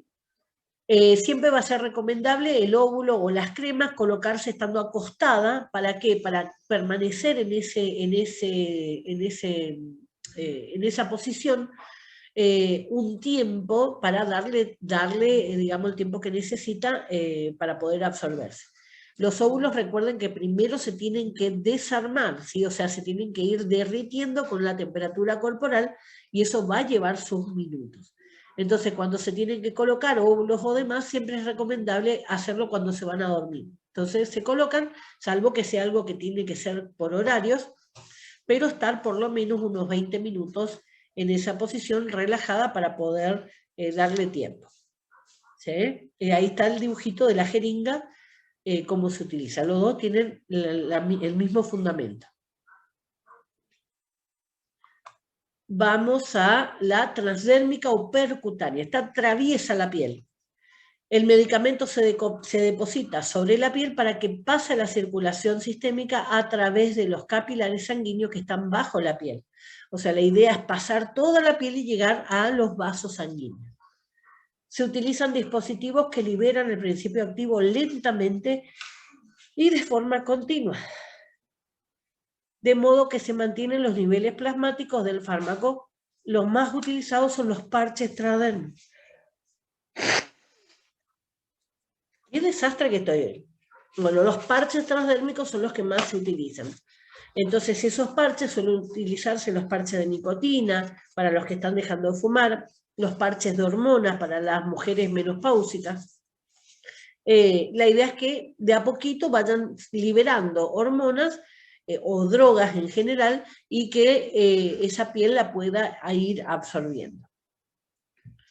La vía transdérmica se utiliza para el tratamiento de patologías cardíacas, o sea, va liberando cardiotónicos, para la administración de analgésicos en el tratamiento de dolor crónico, en tratamientos hormonales y en la deshabituación tabáquica mediante el uso de parches de nicotina. ¿Qué ventajas tienen? Útiles en pacientes que no pueden utilizar la vía oral. El fármaco llega directamente a la sangre sin pasar por la parte digestiva, por lo tanto no se pierde mucha droga. Es cómodo, una vez colocado el parche se libera la dosis exacta y de forma continuada, lo que mejora el cumplimiento. O sea, yo sé que siempre va a ir liberándose la misma cantidad de droga todos los días. Pero solo se pueden administrar fármacos que se absorban fácilmente a través de la piel y que actúen en pequeñas concentraciones. O sea, si yo necesito gran concentración, no lo puedo hacer porque los parches no van a ser parches grandes. Los parches siempre tienen un tamaño. Hay riesgo de irritación de la piel y reacciones alérgicas locales. Esto se da por el pegamento de los parches. Ustedes ven que hay personas que no toleran la cinta adhesivas cuando están internados. Por más que usen la cinta hipoalergénica, que son estas como de papel, también de todas formas le genera como ampollitas debajo, ¿sí? O se enrojece o pica. Esto es bastante habitual. El fármaco se absorbe lentamente, por lo que tarda un tiempo desde que se coloca el parche hasta que aparecen los niveles en sangre, ¿sí? Niveles plasmáticos significan la sangre, en el plasma. Solo se utilizan tratamientos crónicos o de largo plazo. Todas esas eran las vías inmediatas, ¿sí? Ahora vamos a ver las mediatas, perdón. Ahora vamos a ver las vías de administración directas, inmediatas o artificiales. En este tipo de vías, el fármaco se administra por inyección con aguja hueca a través de la piel o las mucosas y se deposita en un vaso sanguíneo o en los tejidos adyacentes, los tejidos que están alrededor, como músculo, por ejemplo. Estas vías están indicadas en situaciones en las que no se puede utilizar la vía oral, en situaciones en las que se necesita un efecto rápido y en situaciones de emergencia. Entonces los inyectables son los que se van a utilizar en esos casos donde quiero rápido la acción. Estos inyectables pueden ser intravenosa, adentro de una vena, intramuscular, adentro de un músculo, subcutánea, debajo de la piel, intradérmica, adentro de la piel, y otras como la intraarterial, adentro de una arteria, intracardíaca, dentro del corazón, intraarticular, adentro de una articulación. Articulación es la unión de dos huesos, ¿sí? La intratecal, epidural, son capas que ahora vamos a ver, ¿sí? Que son protectoras del cerebro. La intraperitoneal, adentro del estómago, no del estómago, sino del peritoneo, o sea, la zona donde están los intestinos. Y la intraamniótica, que es adentro de la bolsa, ¿sí? Del bebé.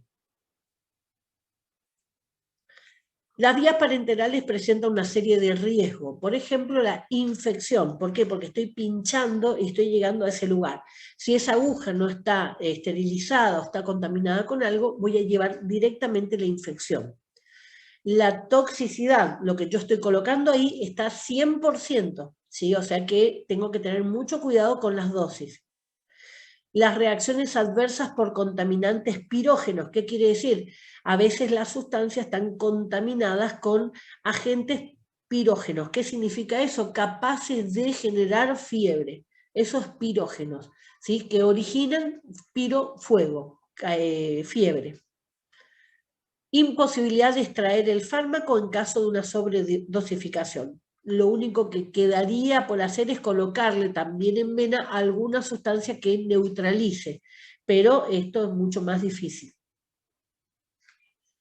Por ello, los medicamentos que se administran por vía parenteral deben cumplir una serie de condiciones.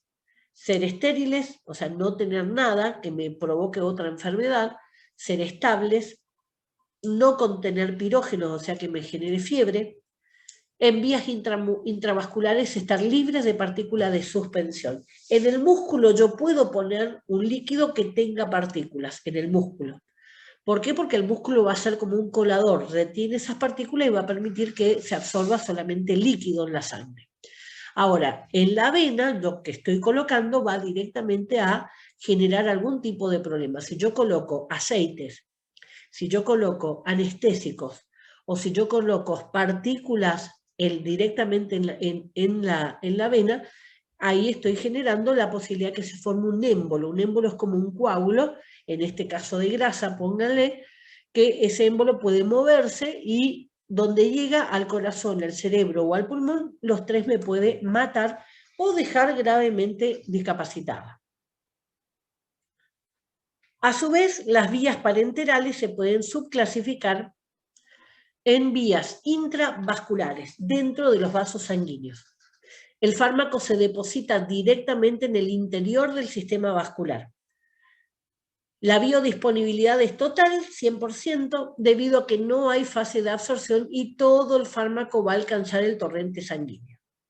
Son las vías intravenosa, intraarterial o intracardíaca.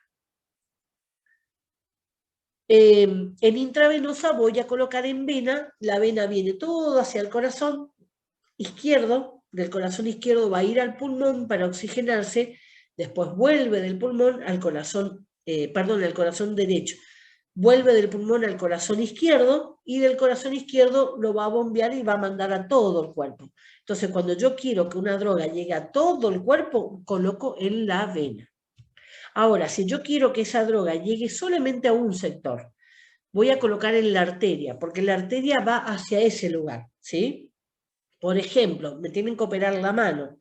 En lugar de dormirme completamente, ¿qué pueden hacer? Anestesiar mi brazo, ¿sí? Entonces van a anestesiar solamente la arteria que va hacia ese brazo.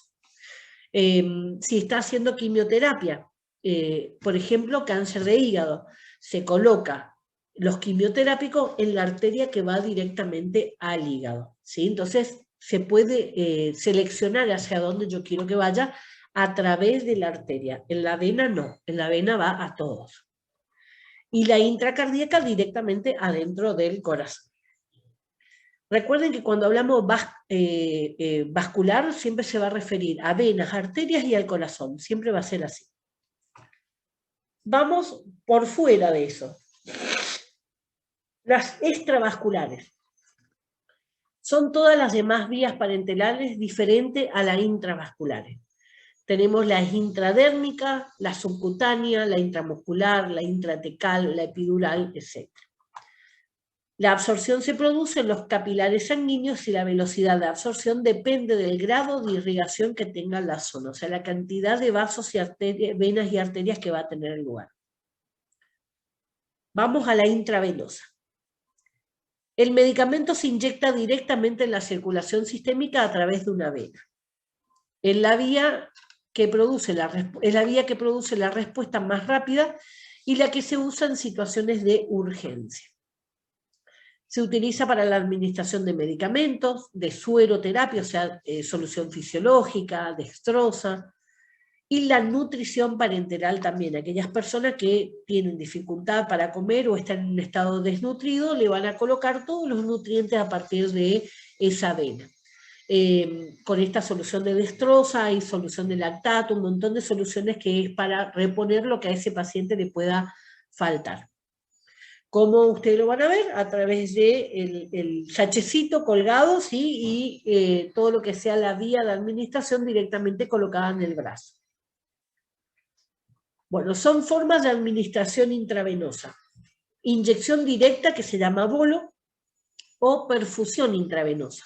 En la inyección directa, ¿qué es? Administra una única dosis del fármaco directamente en la zona de punción. O sea, coloco con una jeringa, ¿sí? Por ejemplo, en una jeringa coloqué y saqué la aguja.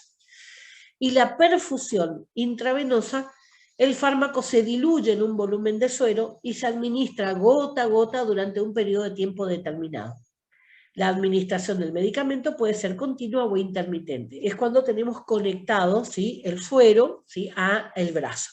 Puede estar en el codo, puede estar en la mano, depende cómo le coloca la enfermera la vía, ¿sí? Se llama vía, todo lo que sea el conducto por el cual va a entrar a ese cuadro, ¿sí? Siempre está con una aguja, obviamente, adentro de la vena. Esto es importante, ¿por qué? Porque ustedes van a ver que cuando las personas están internadas y necesitan, digamos, recibir muchos medicamentos, le suelen dejar ese suero, entonces las inyecciones, en lugar de colocársela a la persona, van a ir colocando en ese suero o en alguno de los dispositivos que tienen ese camino donde pueden colocar la inyección. Así que normalmente todos los que están internados tienen esto porque facilita todo lo que sea la administración y reduce todo lo que sean los contagios y reduce las contaminaciones. Bueno, es rápida, es una vía de urgencia, le puedo colocar la dosificación exacta porque va directamente a vena, y la absorción es completa porque 100% de lo que le coloque va a ir a vena.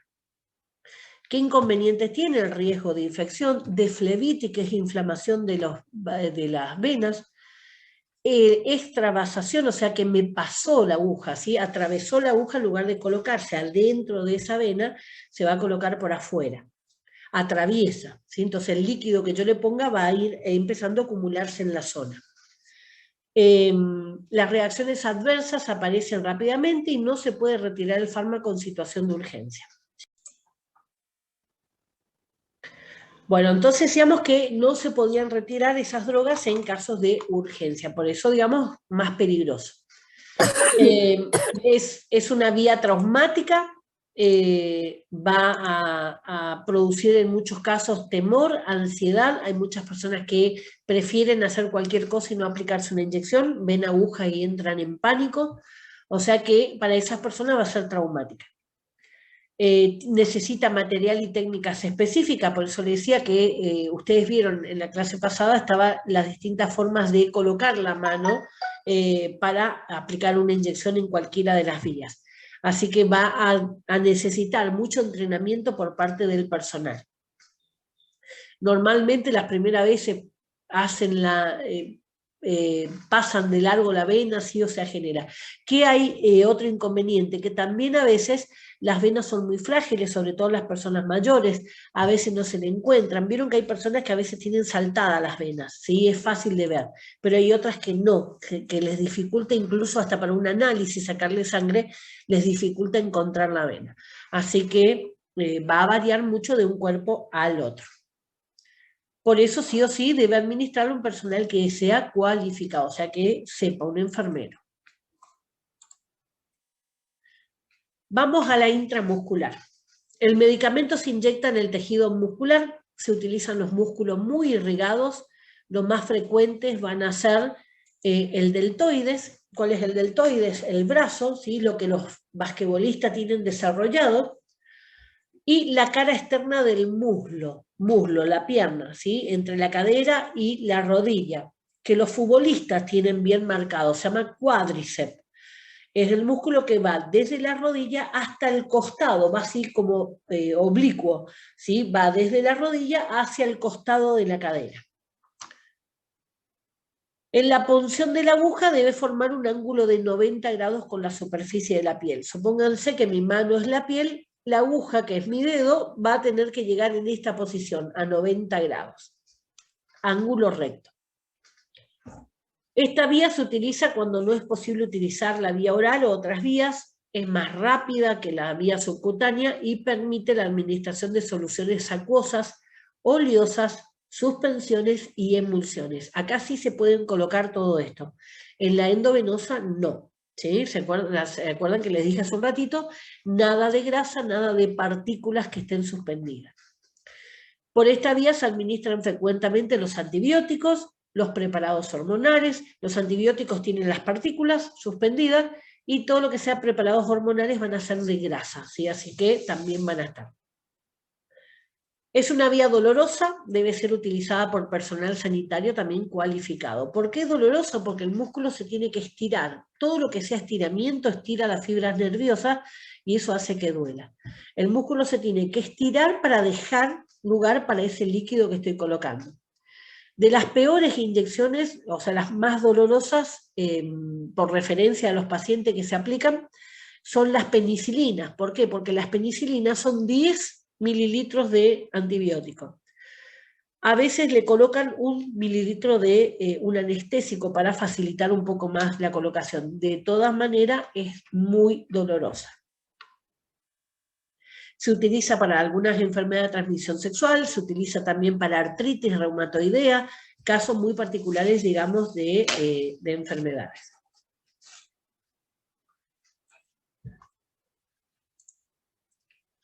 Bueno, ahí tienen un dibujito de cuáles son los lugares. Vamos arriba, la posición del glúteo. En el tema del glúteo, ustedes fíjense, cada nalga, no la cola en general, sino cada nalga, lo voy a dividir en 4.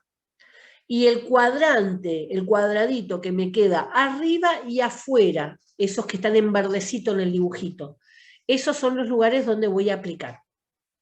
¿Por qué se aplica en esa zona? Porque es la que está más lejos del hueso, más lejos de los nervios que cruzan y más lejos de los vasos sanguíneos. Entonces hay menor error posible de que esa inyección, en lugar de estar en el músculo, ustedes lo coloquen accidentalmente en un vaso, ¿sí? O sea, la persona que lo coloca. Así que la idea es esa zona porque es la más menos problemática. Ahora, si se coloca arriba de un nervio, que ha ocurrido, si se coloca en un nervio y se coloca en un vaso, pueden darse casos hasta de parálisis, ¿sí? Por eso no es tan inofensivo una aplicación de inyectable. El deltoides, abajo, ustedes lo ven, más a la derecha el dibujito, se fue para el otro lado. El deltoides es el músculo del brazo, entonces en esa zona triangular, muchas veces vi ahora con la vacuna que le colocan más abajo, más arriba, muy diverso, digamos, el lugar, pero en realidad es muy puntual el lugar donde se tiene que colocar. Y en el caso de la pierna, este es el músculo que va a estar más desarrollado, el músculo en la pierna, por más que sea flaca la persona, ese músculo lo tiene desarrollado, entonces me permite la colocación de un volumen mayor. En muchos casos los bebés, ustedes van a ver, cuando los bebés son muy flaquitos, ¿sí? No le colocan las vacunas en el brazo, sino que le colocan ahí en la piernita para que le sea menos doloroso. O cuando le tienen que aplicar múltiples, le colocan de un lado, del otro, y para no colocarle 2, una va en la pierna. Vamos a la administración subcutánea. Se aplica un pequeño volumen de medicamento bajo la dermis. Para realizar la punción se toma un pliegue para separar el tejido subcutáneo del músculo y se coloca la aguja a 45 grados. O sea, primero voy a pellizcar. O sea, ¿qué voy a hacer? Supónganse esto, el pellizco. ¿Sí? ¿Se ve? Pellizco. En este pellizco que formé, ahí es donde voy a colocar, pero no en forma de 90 grados, sino a 45 grados. ¿Sí? Esto es subdérmica, no va hasta el músculo, sino que va a quedar debajo de la piel. Las zonas de punción son el abdomen, los muslos, la parte superior de los brazos, ¿sí? En el brazo, como las vacunas que ustedes ven que aplican ahora, en la panza, pellizcan la panza, se usa mucho para lo que sean los medicamentos anticoagulantes. Los fármacos más frecuentes son las insulinas, las heparinas, que es el anticoagulante, y las vacunas. Ustedes van a ver que las personas que son dependientes de insulina, independientemente de la edad, porque conozco una nenita de 9 años que se aplica solo a los inyectables, pellizca en cualquier lugar su piel, ¿sí? Y aplica en ese pliegue el inyectable. Bueno, y las vacunas también. Es poco dolorosa, es sencilla y permite la administración, autoadministración. En tratamientos prolongados se debe rotar la zona de punción. ¿Por qué? Porque duele, porque cada vez que coloco la aguja es como una lesión, ¿sí? Si yo acumulo un montón de lesiones, después duele. Me ha pasado a mí, me han colocado muchas heparinas a mí, y en el momento en que me colocaban en la panza, así acostada no dolía, pero en el momento en que tenía que hacer fuerza para poder levantarme, estuve internada 10 días postrada, no podía ni siquiera moverme de tanto que dolía, porque parecía que sentía todos los pinchazos. Vamos a la intradérmica, dentro de la piel. El fármaco se inyecta en la dermis mediante una aguja fina formando una vesícula. Se va a notar la medicación.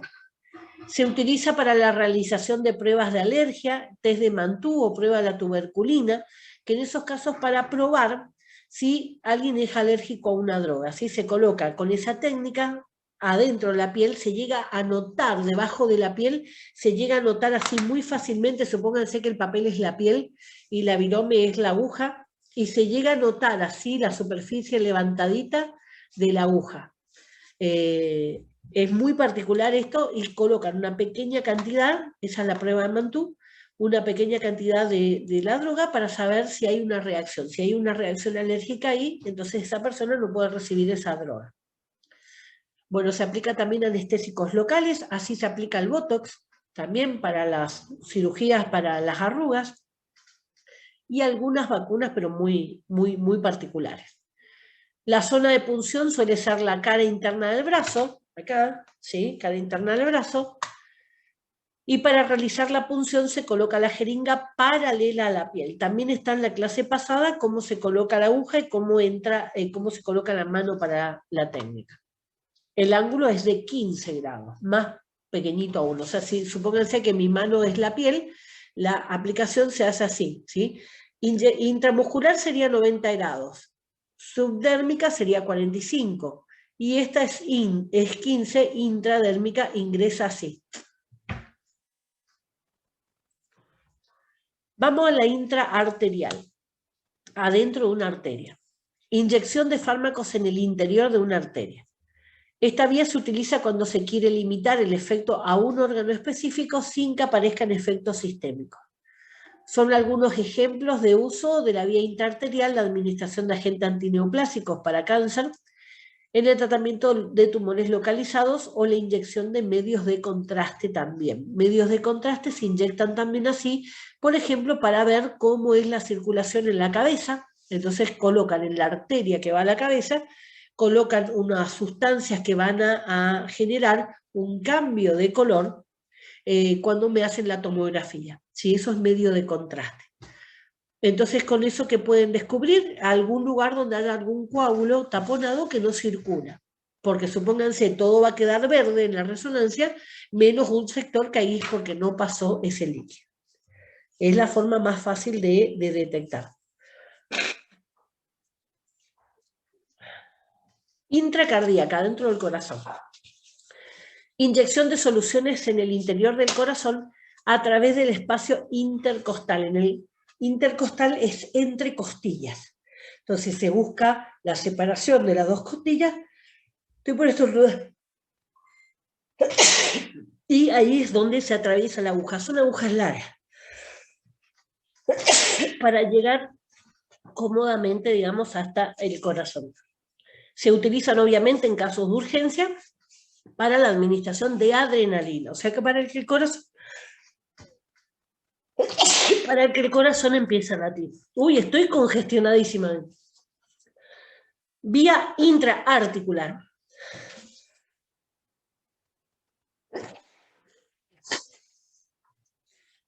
No sé qué me dio tanta alergia. La punción se realiza en el interior de una articulación para depositar un fármaco, para extraer líquido sinovial y para realizar pruebas diagnósticas. O sea que se utiliza esta misma técnica tanto para, por ejemplo, anestesiar la rodilla, como también para sacar líquido de ahí y ver si hay algún tipo de infección o algo. El líquido sinovial es el líquido que está dentro. O sea, entre dos huesos siempre hay en el medio una almohadilla que amortigua. Esa, en la rodilla, por ejemplo, los varones se van a recordar fácilmente de los futbolistas, entre los huesos de la pierna, ¿sí? Ay, me enferma esto, literalmente. Están los meniscos, los famosos meniscos que se suelen romper los deportistas. Es una bolsita que amortigua los dos huesos para que no se raspen. Bueno, esa bolsita está llena dentro de un líquido que se llama líquido sinovial.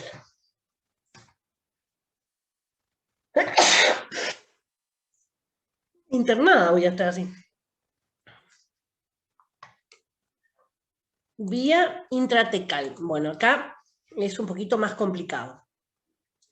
Dice inyección de fármacos en el líquido cefalorraquídeo en el espacio subaracnoide. Ahora les explico lo que es. La inyección se realiza a través de una punción lumbar, ¿sí? Punción lumbar como para colocar una anestesia para una embarazada. Se utiliza para la administración de fármacos de efecto local sobre las meninges o el tejido cerebral y para anestésicos de acción local sobre la médula espinal. Y ahora le explico qué significa eso. Nuestro cerebro y la médula, que la médula parte desde el cerebro y va por todo el interior de nuestra columna, el famoso caracú de los huesos, va toda la columna hasta el fin de la columna. Ese cerebro y esa médula está cubierta por 3 capas protectoras que se llaman meninges, ¿sí? Por eso de ahí viene meningitis, cuando esas capas se infectan con algo. Esas 3 capas protectoras se van una de esas capas se llama aracnoidea, otra de las capas se llama dura madre, y la otra se llama pía madre. Esos son los nombres que tienen esas 3 capas. En conjunto las 3 se llaman meninges. Bueno, esta capa va a estar en todo el cerebro y entonces en la columna. Entonces, cuando hay algún problema, digamos, o algo que yo quiero que llegue hasta el cerebro, ocupo la vía de la columna. Le voy a colocar en ese espacio para que esa médula lleve hasta el cerebro esa medicación que estoy colocando, ¿sí? También me sirve para diagnosticar una meningitis. ¿Sí? Se saca ese líquido desde la columna para poder saber qué tipo de meningitis tiene esa persona. La meningitis puede ser de bacteria, de virus, de hongo, cualquier cosa una tóxica, cualquier cosa que ingresó a esa meninge, ¿sí? Entonces, meninges son las 3 capas protectoras del cerebro y de todo lo que sea la médula. Bueno, ahí está, el primer dibujo de la izquierda sería el dibujo de la cabeza, ¿sí? Como un corte de una parte del cerebro, donde ustedes pueden ver, está el cerebro, más en la esquina hacia abajo. La primera capa protectora va a ser la pía madre, ¿sí? La segunda va a ser la aracnoides, entonces el espacio entre las dos se va a llamar espacio subaracnoide, debajo de la aracnoides. Después de la aracnoides va a venir la dura madre, que es la última capa. Esas 3 capas son las protectoras, ¿sí? Después viene el cráneo, la cabeza. Bueno, esto tenemos así y eso es lo que nos va a proteger. Entonces, cuando yo quiero que llegue hasta el cerebro, yo voy a aplicar en ese espacio subaracnoide, en ese espacio para que vaya hasta el cerebro. En la columna, ¿sí? En el interior de esa columna, también van a estar, fíjense, está la médula, y esa médula está cubierta por las 3 mismas capas, la pía madre, la aracnoidea y la dura madre por afuera. ¿Sí? Y esto es lo que se llama meninges. Cuando una persona tiene meningitis es porque se le inflamó este conjunto de protección.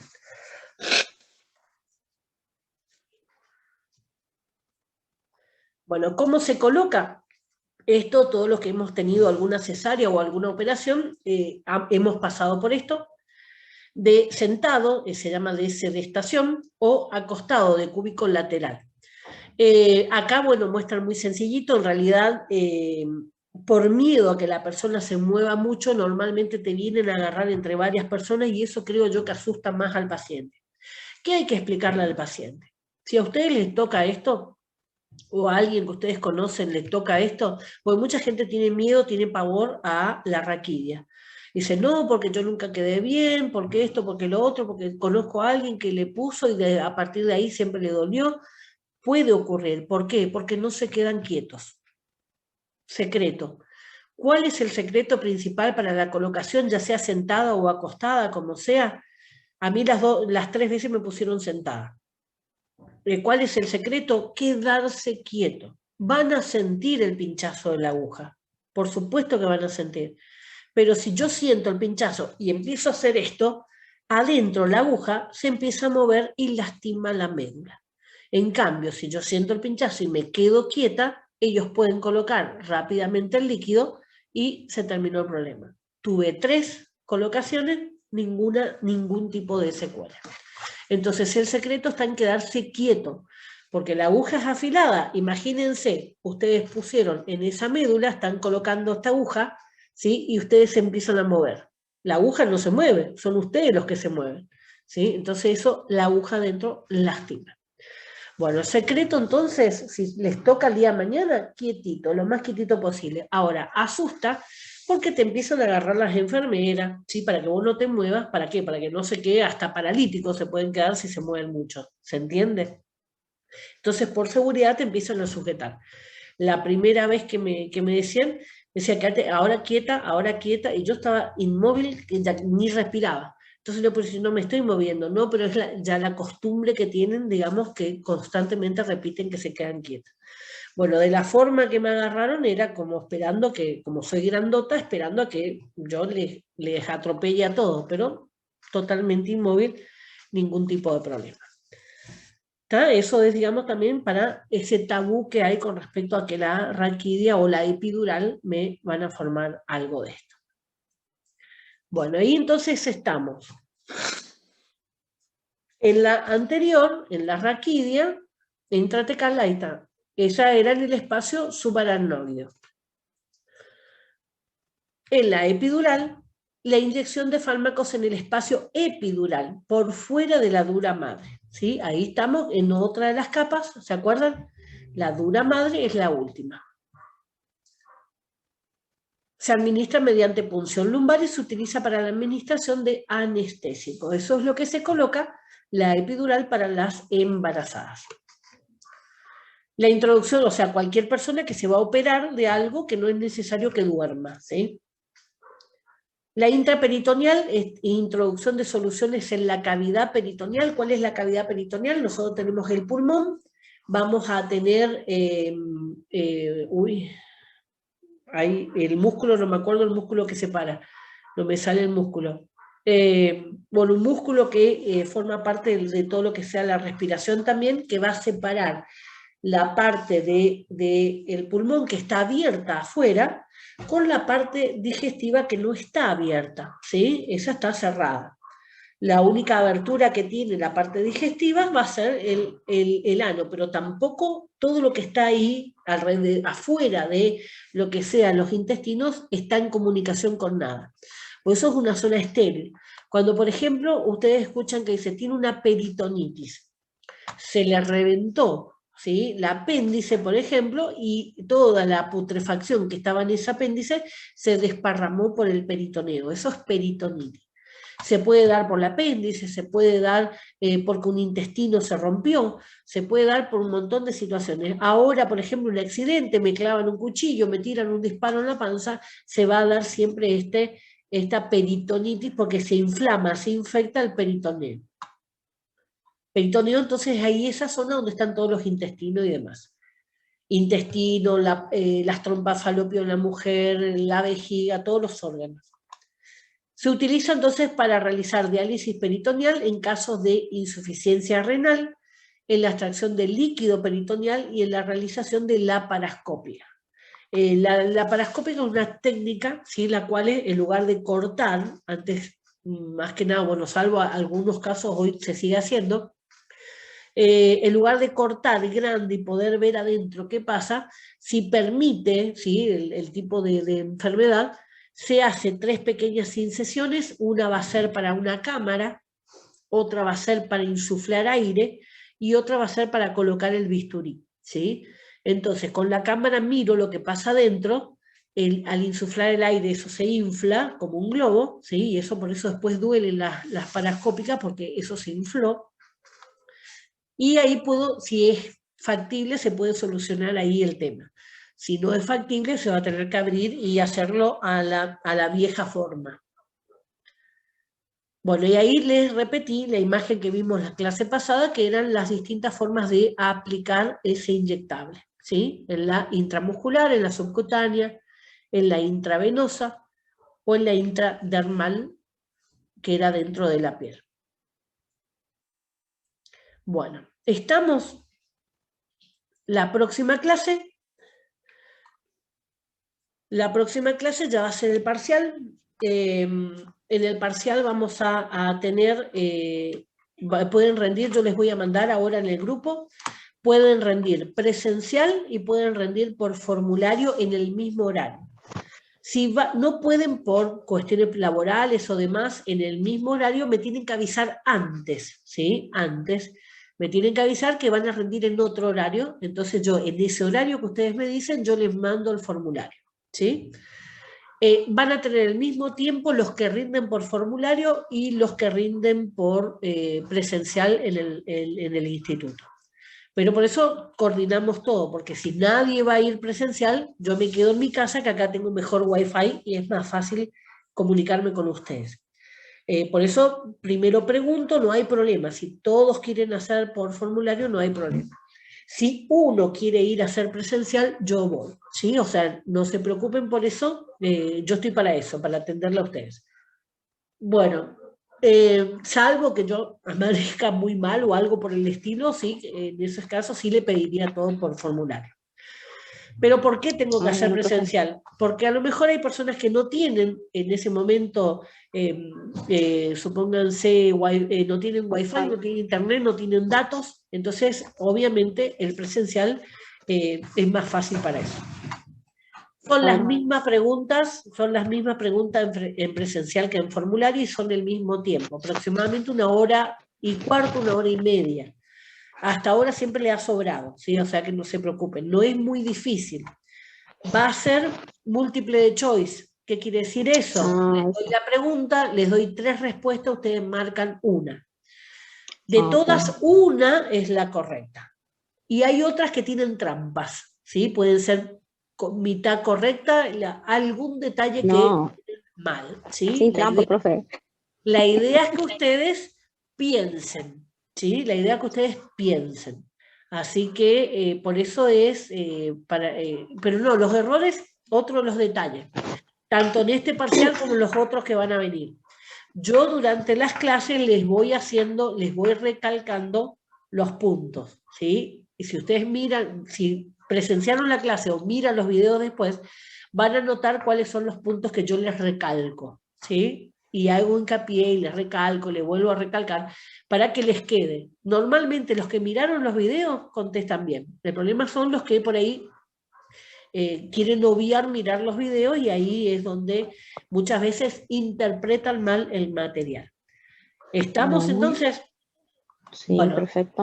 Yo mando al grupo, ¿sí? Por eso necesito que ustedes después me confirmen antes quiénes van a rendir a las 4 de la tarde, ¿sí? O quiénes van a rendir fuera de ese horario. Supónganse que salen de trabajo a las 8, yo no tengo problema, a la hora que ustedes me digan. Me dicen a las 9 de la noche puedo, a las 10 de la noche puedo, me avisan y yo a esa hora les mando y ahí le corre el tiempo, ¿sí? Pero todos tienen el mismo tiempo, no es que le voy a favorecer a uno o al otro. Estamos para que se queden todos tranquilos, digamos. Yo voy publicando quiénes son los que recibieron antes de cortar, porque lo que hago es cortar el formulario, ¿sí? O sea, después no se puede mandar más. Estamos para que sea justo, digamos. La idea es esa. No sé si tienen alguna pregunta, algo. Profe, ¿y el recuperatorio, en todo caso, cómo es? Ya está pensando en el recuperatorio. Por la duda. No, todo lo que sean recuperatorios, todos los recuperatorios están al final. Si ustedes se fijan en el programa, al final están todos los recuperatorios. Claro, pero ¿también son escritos o son orales? El recuperatorio pueden ser por formulario, no hay problema.